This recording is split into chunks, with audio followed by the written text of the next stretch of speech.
बनिए राजा सैया जी सुनी हमरा बात के कैसे हम मिले आई दिया हमरा के सुनो सुतलैया बाबूजी घर के दुआरी तू अंगना के पार कर आओ पिछला गल गल चल पार फुलबारी एक करे जे धीरे चल पहले वाली साड़ी हम बन करी एक गोरवार हो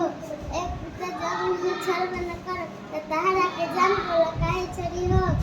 एगो चिन जाए के बहाने हमसे मिलना ना हो दे हम काट के कले जाए अपन दिल दना हो तू अमर पाली हमके सारी रागी गाड़ी में